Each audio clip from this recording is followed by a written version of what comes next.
turi kumwe na Berabose Charles akaba ari abanyeshuri bakora ubukangurambaga mu kwirinda indwara zibagwa. Bwana Charles waramutse. Kwikebesha ni ibintu umuntu yavuga ko bimaze iminsi, ariko mvuze yuko bitari cyane mu muco w'abanyarwanda sinaba mbeshye, kubera yuko niyo ubirebye ubibonera mu mibare y'abagabo bakebwe, ari naho nshaka kumenya magingo aya ngaya ibyo bintu bitari mu muco wacu, imibare y'abitabiriye gukebwa bihagaze bite magingo aya ngaya, ku buryo hari intambwe iri gutera umuntu yavuga ko yakwishimira. Arlette, ubundi kwikebesha nk'uko bivuze n'ibyahoze mu muco, byahoze ari gahunda umuntu yandikiwe n'umuganga, cyangwa se kubw'umuntu ku giti cye kubera idini se, cyangwa kubwo isuku ye. Ntabwo byari muri porogaramu y'igihugu nk'uko ubu ngubu biri. Rero nyuma muri 2007 bimaze gushyirwaho na OMS, ikigo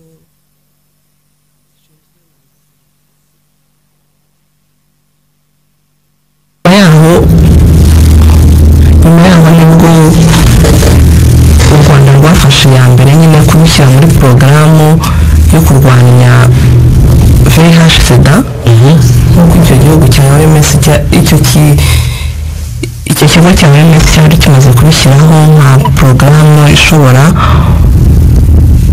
kwirinda virusi, gutuma umuntu yirinda virusi itera sida.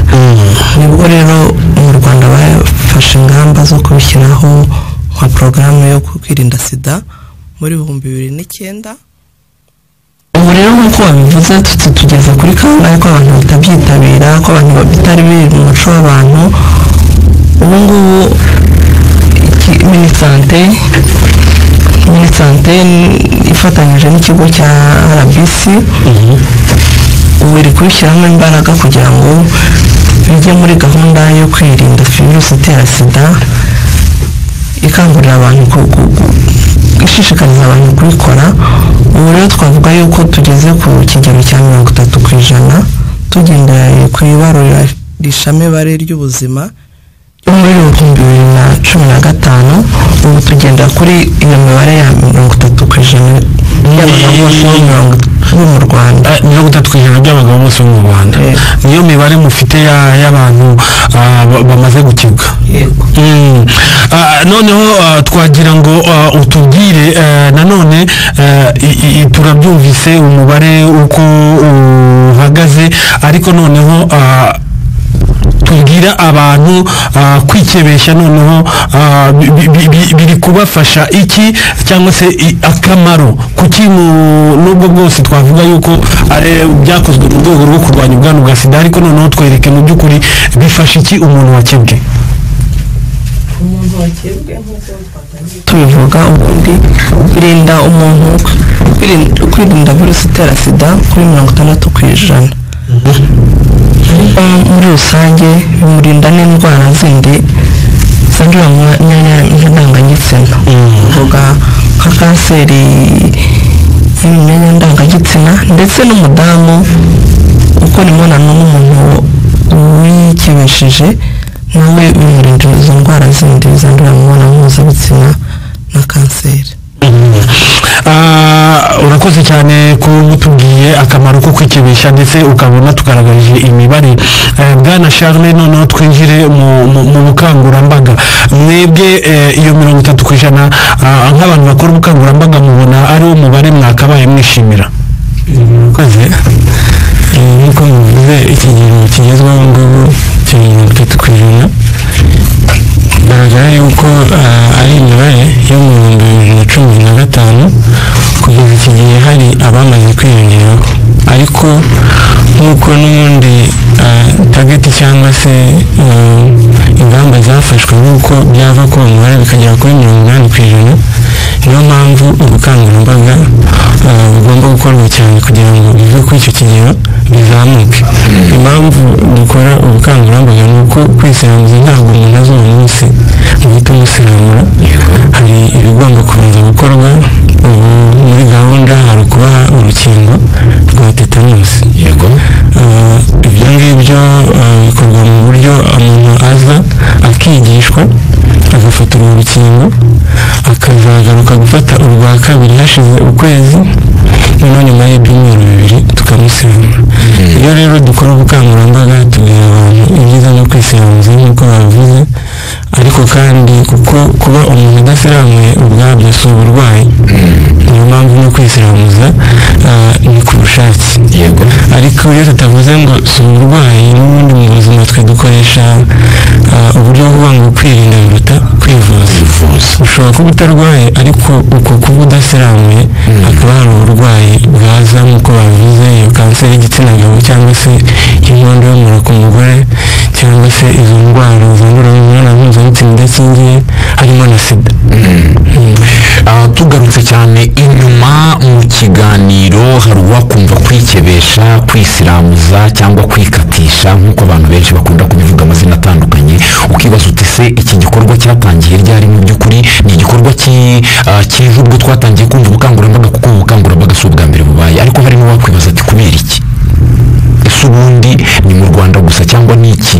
Birareba abaturage b'isi ku buryo umuntu yavuga ati iki ni igikorwa kireba buri wese. Tugiye nko mu bijyanye n'imyumvire, hari ibinyamakuru nabonaga hano ndimo gusoma ku bijyanye no kwisiramuza bavuga bati ese birareba idini cyangwa bireba umuntu? Kuko hari abumva ko kwisiramuza bireba idini runaka yabigenewe.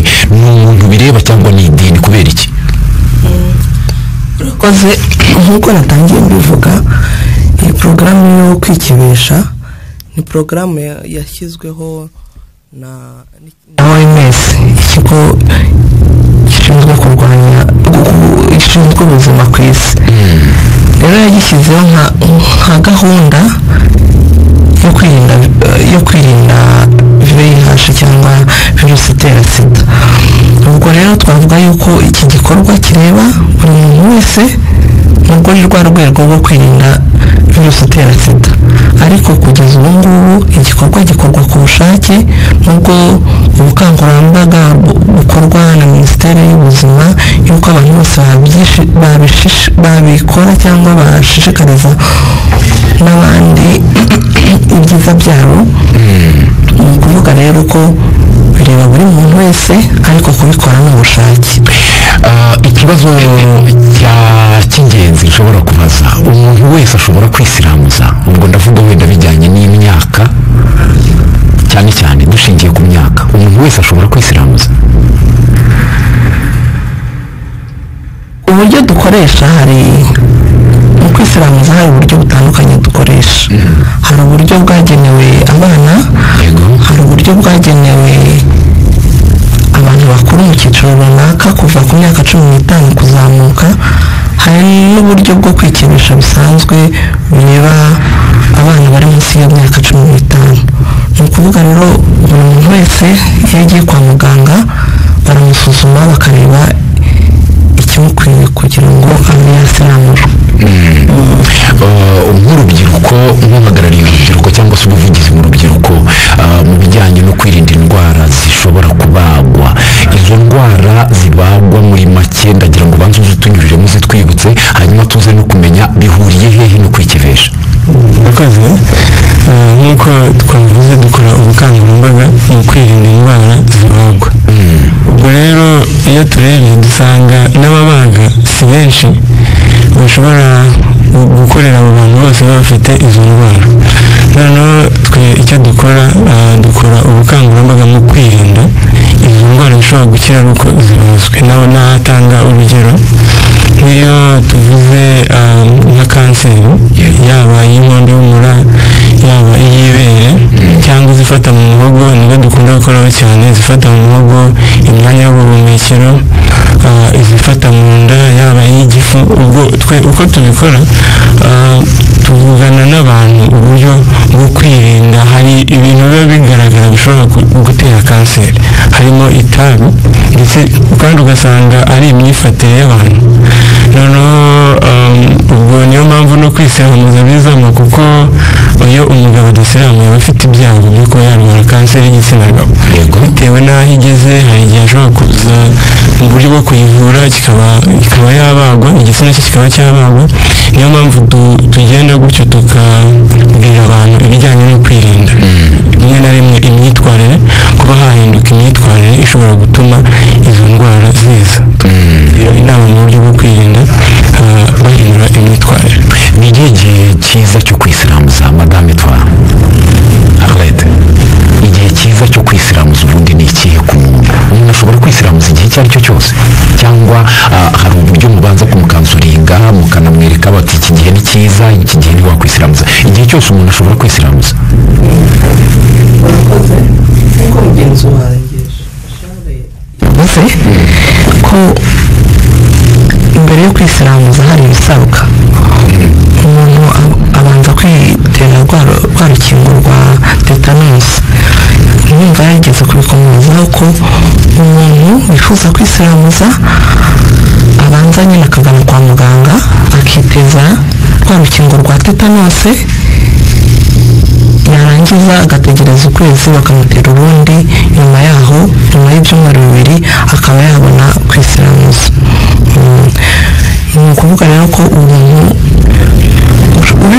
ubyifuza agana ivuriro, ubundi izo nama akazigibwa ndetse n'izo nkingo akazihabwa mbere yo kwiga. ubu kugeza amagingo aya nzi neza ko hari abantu benshi bamaze kuhugukirwa cyangwa se kumenya ubushake. mpereye ku rugero, njye maze iminsi mfite umusore wanjye wavuye mu cyaro ambwira ati kinzanye mu mujyi no kugira ngo mufashe nisiramuze. ndamubwira nti rero uvuye ku ishuri mufite ibyumweru 2 gusa, ushobora kwisiramuza ubu ukazasanga kujya ku ishuri biragoranye, gukira bigatinda. kugeza amagingo aya ushaka kwisiramuza bimusaba iki? ikindi umuntu wisiramuje ashobora kumara igihe kingana iki wenda atajya ku kazi cyangwa se aruhutse kugira ngo abanze akire neza? bifata igihe kingana iki? ubundi kwisiramuza ubu ngubu ibitaro byose byo mu Rwanda birabikora. ubu dufite abantu bahuguwe mu kwisiramuza kuko hari uburyo butandukanye nk'uko nageze kubivuga. hari gukoreshwa impeta ndetse no gukebwa bisanzwe. ni ukuvuga ko iyo ugeze kwa muganga aho kuri ibyo bitaro byose byo mu Rwanda, umuntu ashobora kureba ikijyanye nawe bitewe n'uko yagusuzumye, akaba yaguha iyo mpeta cyangwa akaba yagukeba ku buryo bwo kwa muganga. ubuze uti rero ufite umwana mu rugo ubishaka, ni ukuvuga mu mavuriro yose nimba ari Kigali, hari ibivuriro by'uturere muri Kigali, ari ku Muhima, ari Masaka, ari na Kibagabaga, aho hose barabikora. hari n'ibigo nderabuzima rero nabyo bifite abantu nabo bahuguriwe. icyo gihe iyo agiye ku kigo nderabuzima kibegereye baramworiyanta bakamubwira aho bamufasha byimbitse. ikindi wavuze ati bisaba iki? bisaba nyine ubushake. icyo ni icya mbere. icya kabiri ni uko ubu ngubu aho dufite abantu bahuguwe bitangirwa ubuntu, ukajyayo izo ngingo bakaziguhera ku buntu, ndetse na serivisi yo kwikebesha bakayiguhera ku buntu igihe kigeze. Bernard, hari ngendagaruka ku bantu n'imyumvire, nubwo mwagiye muyigarukaho, hariho abantu usanga bavuga ngo ntabwo bashobora kwikebesha ngo bari bakuru, ngo ese nzasobanura iki umufasha wanjye ko ntacyo yanenze, ese ntazakeka ibindi, ibintu nk'ibyo ngibyo murabivuga iki? tumaranye imyaka 10, 15, 20 dushakanye, nzahera ajya gutakaza igice cy'umubiri we. ukuvuga ahubwo biba bibaye iby'amahire kuba uwo muntu noneho agize atya agafata iya mbere, akumva ko icyo kintu ari ngombwa ku bw'inyungu ze ndetse no ku muryango. kuko twavuze ko usibye ko birinda virusi itera sida, ndetse bifite n'izindi ndwara ibyago byo kwandura bigabanuka. muri urwo rwego rero kuba umuntu wese yabyifuza, yaba uwashakanye ufite umugore cyangwa se umusore cyangwa ndetse n'umwana, ndetse twavuze ko hari n'abakivuka bahabwa izo serivisi. Ni ukuvuga rero ko buri cyiciro cy'imyaka abo bantu bose ariko hari abadukurikiye ubu batwumva. Hari umugabo waheze mu gihirahiro utekereza kuba yajya kwikebesha ariko akagira icyo kibazo. Hari umudamu ushobora kuba utwumva ushobora gutekereza ngo ubundi arajya gukora iby'iki ko ntabyo namusabye, ko nta n'ikintu bimbangamiyeho. Aho ngaho niho tugira ngo mufashe mu myumvire y'abadukurikiye magingo aya ngaya. Abantu bafite icyo kibazo murababwira iki?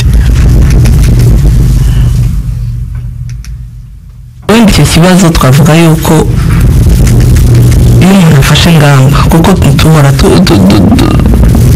twigisha abantu tubahugurira ibyiza byo kwisiramuza, ari ukwirinda iyo virusi itera sida ndetse n'izindi ndwara zandurira mu mibonano mpuzabitsina. Iyo umuntu rero nk'umugabo afashe iya mbere akaza gufata izo serivisi, ntabwo numva bigeze kubibaza, ntabwo aba ahagaritse imirimo ye yose. Gahunda ze zirakomeza, ndavuga gahunda zo kujya ku kazi no gukora, noneho agafata n'igihe cyo gukira kiri hagati y'ibyumweru 4 na 6 kugira ngo gahunda zindi twavuga zo mu rugo nazo zikomeze.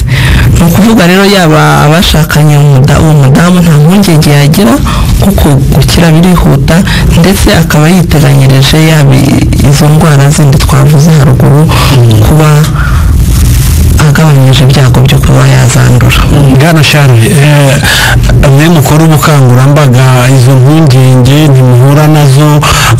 Ese ubundi kwikebesha ubu na leta aragira icyo abivugaho, niba bisaba yuko iyo washatse bisaba yuko ubanza kugisha inama uwo mwashakanye, hato utagenda ukabikora ejo bikavamo ikibazo mu rugo. Aho ngaho mu bukangurambaga mwe mugenda n'izihe nzitizi mukunze guhura n'abantu bashatse?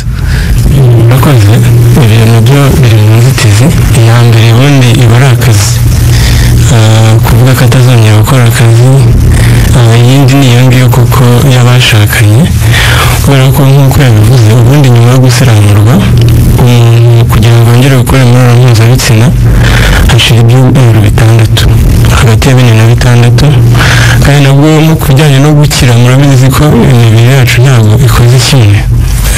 Bahita bakira, ariko byibuze hagati y'ibyo byumweru 4 na 6 nibwo umuntu yemerewe gukora imibonano mpuzabitsina. Iyo turi gukora ubukangurambaga rero tubwira abantu bashakanye ntabwo ashobora kuza ari umugabo kuko yumvishije dusiramura ngo afashe icyemezo acecetse umugore bazajya kubona abona yasiramuye. Ni ibintu agomba kumubwira bakabyumvikana, kuko biriya ni ubuzima. Aramubwira ati ngiye mu gikorwa iki n'iki, amabwiriza ni aya ngaya, kuko ntabwo twagusiramura ngo nurangiza ukore imibonano mpuzabitsina cya gihe kitari cyashira. Ibyo rero ni uko ubyumvikana n'uwo mwashakanye akabyumva, akamenya ngo arasiramuye hazashira ibyumweru 6 ntamukubaganya ndetse tutanakora imibonano mpuzabitsina. Nyuma yaho akabibwo twongera kuyikora. Bisaba rero ko iyo dukora ubukangurambaga ntabwo tubwira abagabo gusa, dukora ubukangurambaga bw'abantu bose, n'abagore baba bahari, tukabumvisha ibyiza byo kuba umugabo we asiramuye.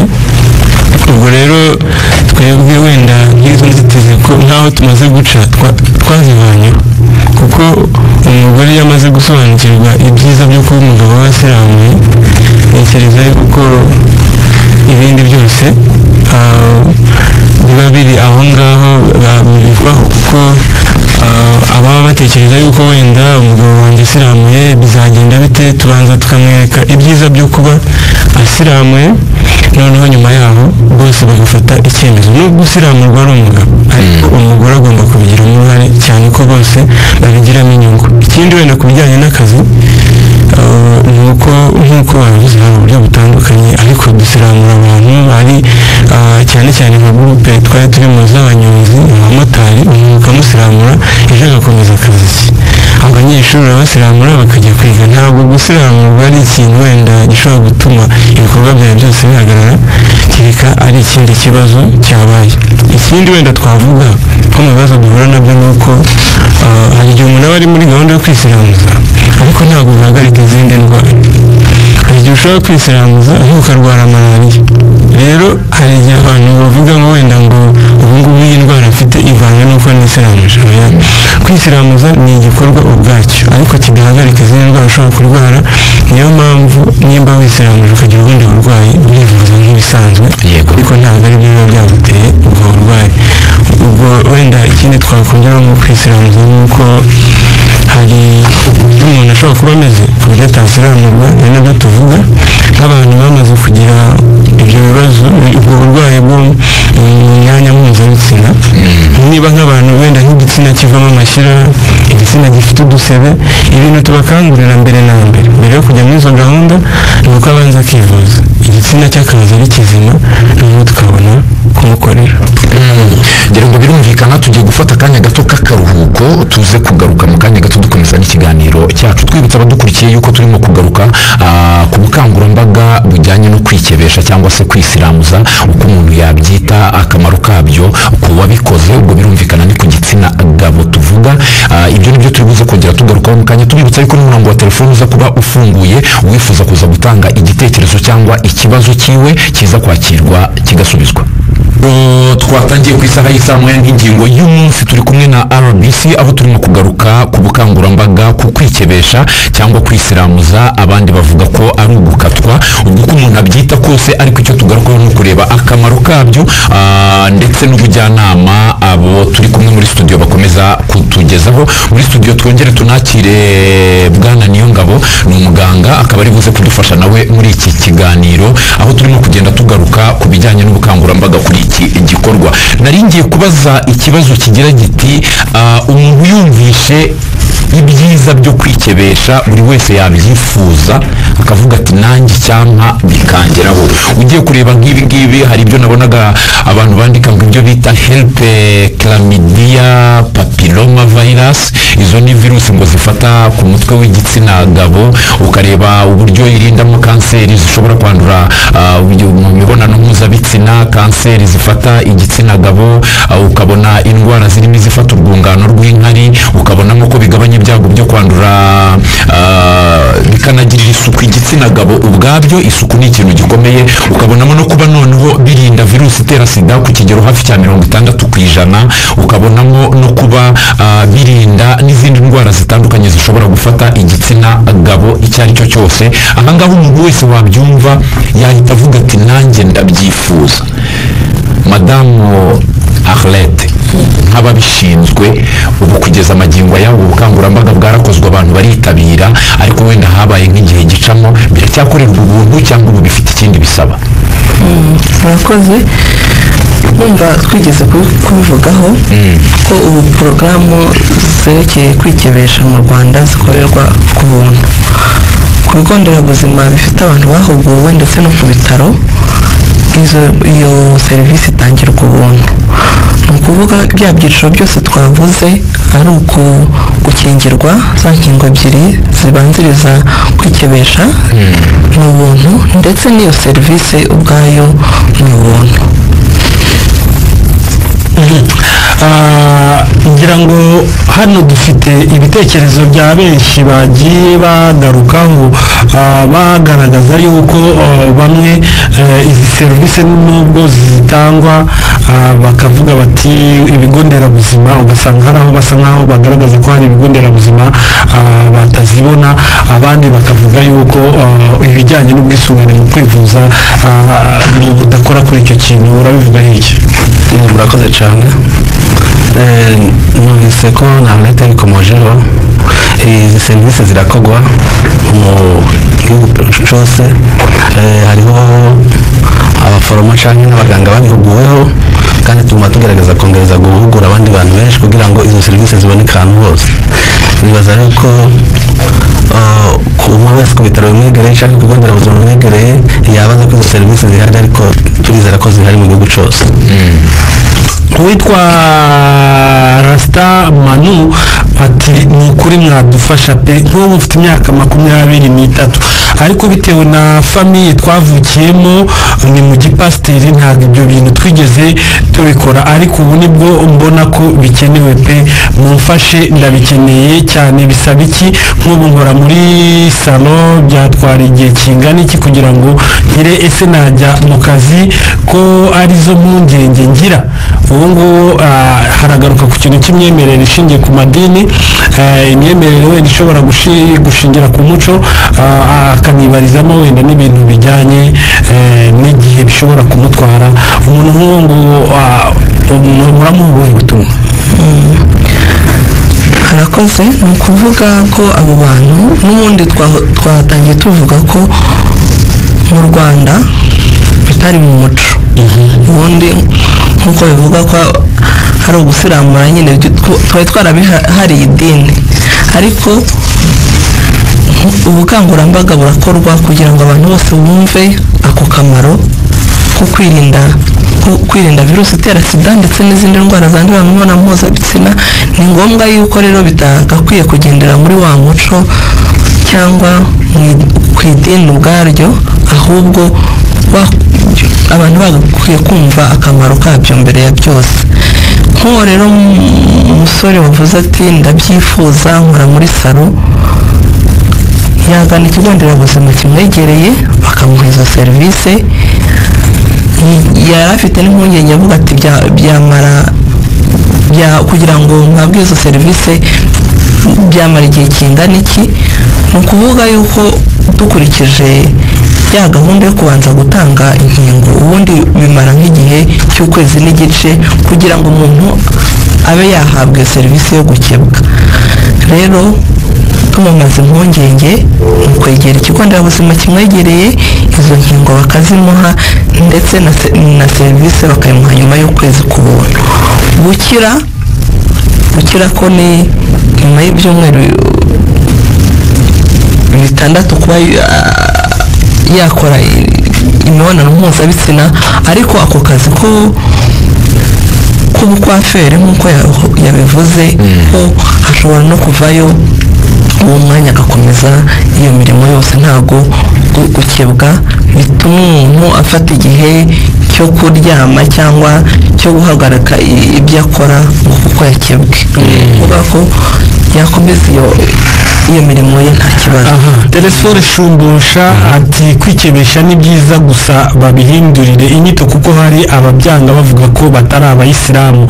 ikindi hari ababyitwaza bagakora ubusambanyi ngo ntibakwandura sida. usibye ko inyito atari ikibazo niba yumva akamaro, ahubwo ikijyanye no kuvuga ngo hari ababyitwaza bakaba basambana ndetse badakingiye bavuga ngo ntibyanduza sida. urabivugaho icyo ngaho? murakoze cyane. nk'uko bahera babivugana bagenzi banje, gusiramura bikingira ku rugero rwa 60%, bidasigura ko ari 100%. nicyo gituma ntabwo ni ukuvuga ngo umuntu yikingira tuvuga ngo yisiramuze gusa, ariko tumuha n'izindi ngamba zo gukoresha agakingirizo, zo kuba yakora imibonano mpuzabitsina kiyo kidafite ibindi bibazo kugira ngo ntiyandure. rero icyo twakangurira abantu, ntabwo bivuga ngo uwasiramuwe ntabwo yandura, ariko bimukingira ku kigero cya 60%, bisigura ko ibyo bice bindi bisigaye ashobora kwandura. uyu nawe ati ndi mu byangabo. ni ukuri abagabo n'abasore bamaze kumenya ibyiza byo kwikebesha kuko bamaze kumenyera ibyabo, ariko ikibazo bari kugaruka kuvuga ngo ku rwego rwo hasi rushoboka ibi bintu biri centre de sante, niba ariyo urwego rwa nyuma, ariko benshi ugasanga hari bisa nkaho batabizi. umuntu akagera akibaza ubu bukangurambaga bukorwa bute, inzira bunyuramo bwana Charles, mukangura abantu mute? ni ukujya mu bigo by'amashuri, ni ukujya kuri centre de sante mugahita mubwira abantu baje aho ngaho ko iyo serivisi ihari, ni ukujya ahantu hateraniye abantu benshi, ni ukujya ku rwego rw'umurenge cyangwa akagari mu nama mukababwira yuko icyo kintu gihari, cyangwa se ni ubukangurambaga mukora mucishije mu buryo bw'itangazamakuru igihe mwabonye umwanya mukarekeraho ngaho? murakoze. Ubukangurambaga uburyo tubukora, hari ubwo kujya mu bigo by'amashuri tukabigisha nk'ibi turi kuvuga, twabwira ibyiza byo kwisiramuza igihe ibintu umuntu agomba gukora, ariko hari n'ubukangurambaga noneho bwo kujya ahantu hahurira abantu benshi. tujya mu masantere, twaba dufite wenda nk'indangururamajwi ku buryo dushobora kuvuga abantu bakabyumva. hari uburyo bwo kujya ku miganda, urabona tugira umuganda rusange buri wa nyuma w'ukwezi. aho ngaho naho hashobora kubera ubukangurambaga, hari ukunyuza amatangazo mu nsengero tubwira abantu bose bireba, hari no kunyuza amatangazo kandi mu nzego bwite za leta, bikajya bihora bihari haba ku tugari haba ku mirenge, ku buryo umuntu wese amakuru ashatse kubona ashobora kuyabona. ariko ikibazo si ukubona amakuru cyangwa uburyo mubikoramo, ahubwo mubikora ku kihe kigero ku buryo abanyarwanda babikangukira bakabimenya, cyane nko kuri icyo gikorwa nk'ibikorwa tuzi nk'uko bivuga insengero, umuganda, ni ahantu n'ubundi buri muganda ubaye hari amatangazo tuba dufite dutanga, n'iryo tangazo tukaryumvamo yuko ahari ubukangurambaga yuko kwisiramuza ku bantu bose ari ubuntu mu bigo bya leta. ubwo birumvikana guhera kuri centre de santé kuzamuka kugera ku ma hopital. mubikora ku buryo bungana iki, ku kihe kigero ku buryo abantu babimenya? kuko hari abantu bagifite impungenge, impamvu nabajije cya kibazo cy'ibisabwa kwa muganga. hari abantu bazi yuko ari igikorwa gihenze, yewe gishobora kuba kitanakoreshwa kuri assurance nka mituweli. ukibaza uti ubukangurambaga mubukora ku kihe kigero? ndi kuvuga nkurikije ibyo tumaze igihe dukora, kubera ko wenda imbaraga zagiyemo cyane kuva 2013, navuga ko ahantu hose mu Rwanda nta muntu udafite amakuru y'uko kwisiramuza ari ubuntu kugeza iki gihe, mu gihe cyose yegereye inzego z'ubuvuzi za leta. ariko nanone hari ababikora bajya mu buryo bwa prive, abo wenda n'abashobora kuvuga ati turishyuzwa. abajya muri prive nyine bo barishyuzwa, baragenda bagakorerwa n'ibitaro byigenga bakaba bakwishyura, ariko abegereye ibitaro cyangwa se amasantere de sante cyangwa ibigo by'ubuzima bya leta hose mu Rwanda amakuru arahari, yaratanzwe mu buryo butandukanye. mu masantere de sante iyo serivisi hose iratangwa cyangwa hari ayabigenewe, cyangwa biterwa n'aho mwohereje impuguke mu kubikora? kuri santere de sante wenda ubungubu uko bimeze, ntabwo gahunda zose uko ziri mu gihugu zimaze kubona abantu bakora iyi gahunda yo gusiramura, ariko inyinshi abamaze kubona ubwo bumenyi boherezwa ku bigo nderabuzima. rero hari ibigo nderabuzima nyine bibikora, ntabwo twavuga ngo ni bike ni ibi, ariko gahunda yari nuko mu bihugu muri santere de sante zo mu gihugu hose bikorwa, ariko ntabwo tuvuga ngo wenda ngo abamaze kugira ubwo bumenyi bari muri izo santere de sante zose ziri mu gihugu, ariko inyinshi kugeza ubu harimo abaganga bashobora gukora gahunda yo kwisiramu. none madamu Arlette ngira ngo hari icyo yari agiye kongeraho. nari ngiye kunganira Charles. ubu ngubu tuvuga ko ibitaro district hospital cyangwa ibitaro by'uturere bishobora gutanga izo serivisi. iyo tujya gutangiza izo serivisi mu bigo nderabuzima cyangwa mu bitaro, tuba dufite abantu tubanza guhugura uburyo bwose bwo gusiramura, ni ukuvuga haba gukoresha impeta ndetse no gukebwa. ubu rero turabara ko ibitaro byose byo mu Rwanda bishobora gutanga iyo serivisi. ibigo nderabuzima byo turacyashyiramo imbaraga kuko si byose. ubu mufite ibigo nderabuzima bingana iki? ibigo nderabuzima 122 bimaze guhugurwa kuri ubwo buryo bwombi bwo kwikebesha. ni ukuvuga ugereranyije kuri buri mu karere haba hari nk'ibigo nderabuzima bingahe? biterwa n'akarere wenda tugiye mu mpuzandengo, ariko ubundi mu murenge hakagombye kuba hari ikigo nderabuzima muri buri murenge. yego, ni ukuvuga rero ko mu bigo nderabuzima byo mu Rwanda bigera kuri 500 n'imisago. ubu ngubu ibigo nderabuzima 122 nibyo dufite imirenge 416 bigiye kuba muri buri murenge, ahantu 110 makumyabiri sinzi ko hari biza gukunda ariko icyo nashaka kubaza ntekereza yuko ziriya serivisi hari zitegereye cyane abaturage ari nayo mpamvu uriya mubare wa 30% mugezeho waba ukiri hasi. nibyo kuko twavuga ko ukiri hasi ariko hari ingufu ziri gukorwa dufatanyije n'abaterankunga batandukanye nk'ubu turi kumwe na HF tuganira n'abandi baterankunga tugenda tugera mu turere dutandukanye biracyasaba imbaraga biracyasaba ubushobozi kuko urumva ko bitarinjira no muri mituwele de sante turacyabitangira umuntu kubitangira ubuntu rero biba byasabye budget cyangwa n'ubufasha ku baterankunga kugira ngo izo serivisi zigere ku bantu rero nk'uko uvuga uti dufite imirenge 400 irenga kuko hari ibigo nderabuzima usanga izo serivisi zitarashinga imizi ariko twifashisha abaterankunga kugira ngo nabo tutarahugura naho izo serivisi zitaragera tukifashisha abaterankunga bakajya gutanga nka kampanye aho twumva hari demande hari abantu bashaka iyo serivisi tugakora nk'ikintu cyatwakwita kampanye. Ntekereza ko iyo demande nta hantu itari ahubwo naringiye kwibaza muyitangira ubuntu aho umuntu uri kubikora ni ukuvuga ngo kubera ari serivisi itangirwa ubuntu demande ishobora no kuba nini cyane mukaba mu bushobozi mufite mudashobora gufata buri wese ahubwo binjyanye kwibaza aho mwatangiye gutanga iyo serivisi kubera ari ubuntu mucagura mute mufata uwuje wese cyangwa se hari abantu bari mu prioritiza mukavuga muti wenda turayiha abana wenda turayiha abantu bakuru wenda turayiha urubyiruko iyo bigenze kugira ngo murimite umubare kuko nizera neza yuko ubushobozi muba mufite butahaza abantu bose kuko bibaye ari ubushobozi bwari umunyarwanda wese uko agiye yaba bizi neza ko igihe abishakiye agenda ku kigo nderabuzima cyangwa ku bitaro bakabimukorera.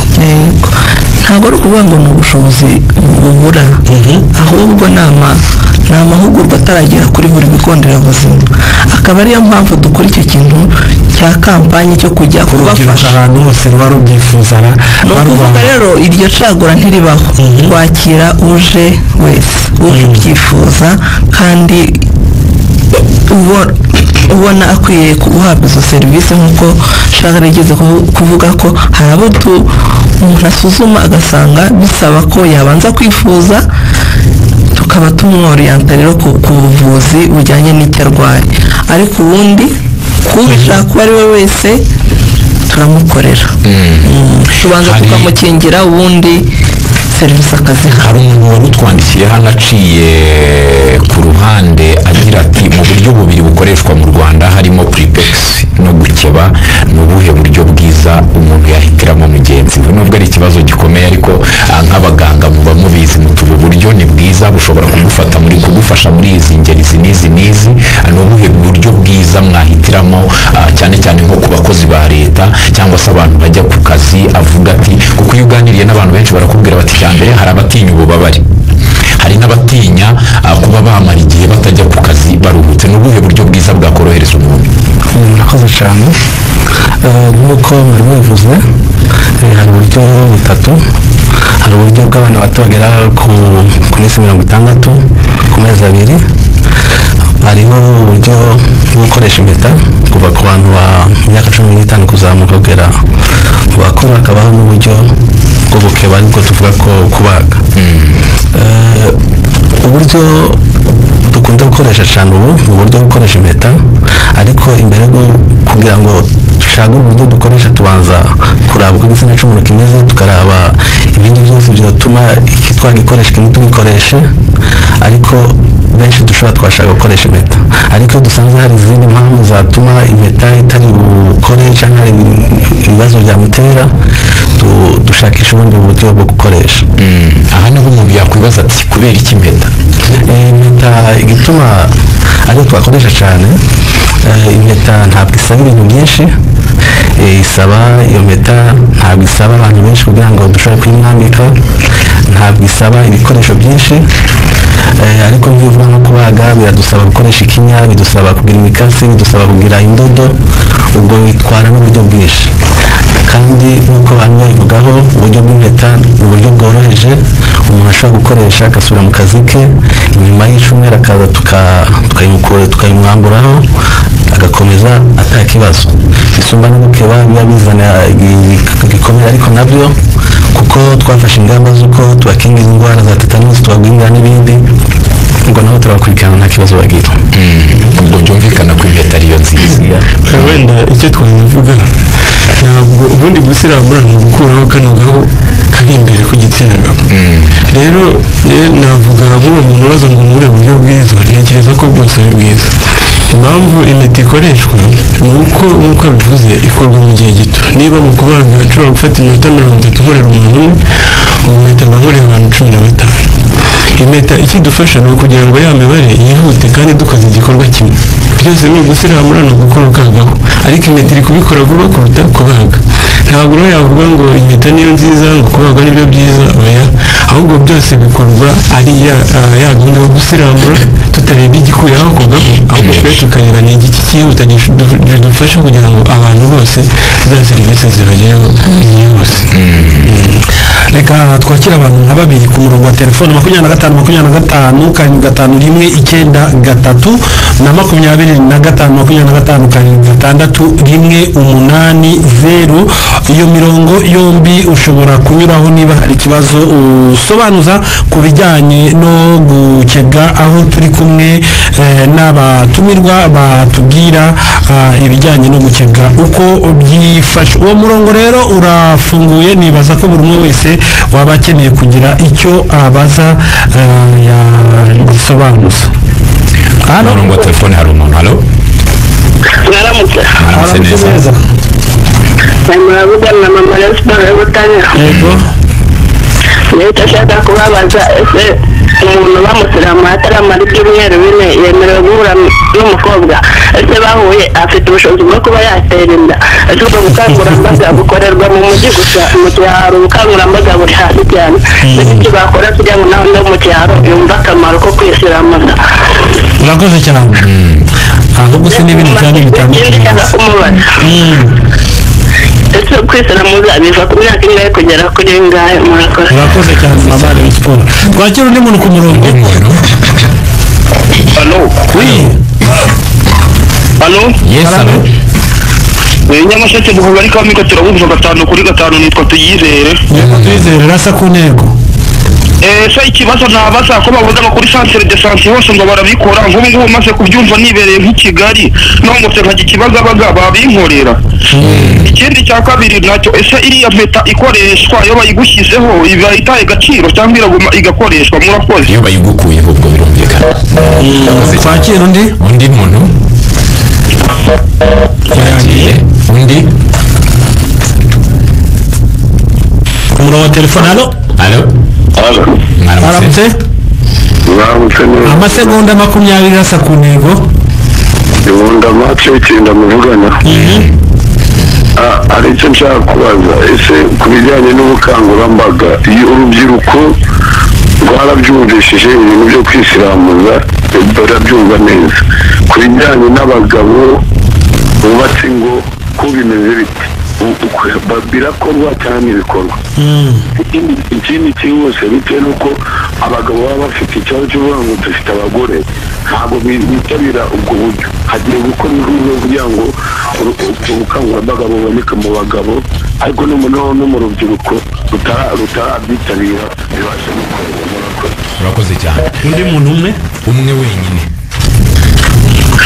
Halo. Yagiye twagize ibibazo.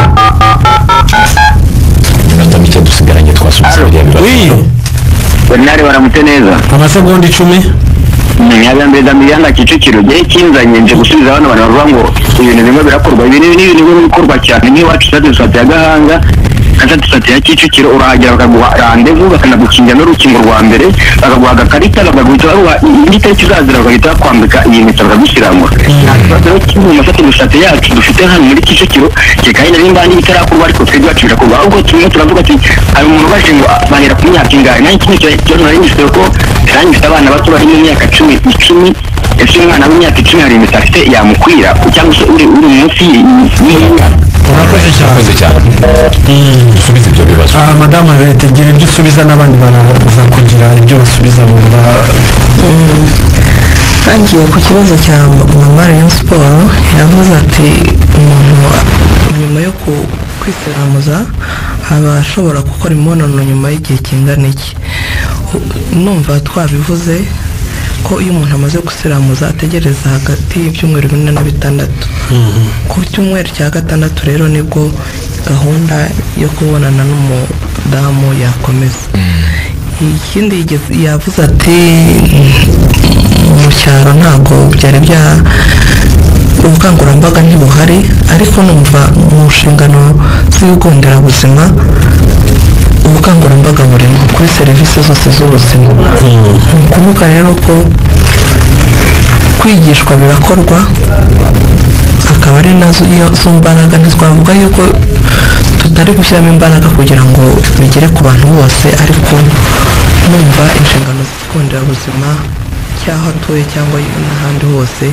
kuvuga gahunda z'ubuzima ari iby'ingenzi yanabajije ati muri icyo gihe ati umuntu ukoze imibonano mpuzabitsina ashobora gutera inda mumara impungenge nyuma yaho nyine nk'uko twavuze nyuma y'ibyumweru 6 umuntu uko ari uko yakoraga nimba yari afite ubushobozi bwo gutera inda ndetse no gukora imibonano mpuzabitsina bisanzwe kuvanaho ako gahu nk'uko Charles yabivuze ko gukebwa ari ukuvanaho gahu gatwikiriye igitsina gahunda zirakomeza ntabwo gukebwa biba bigabanyije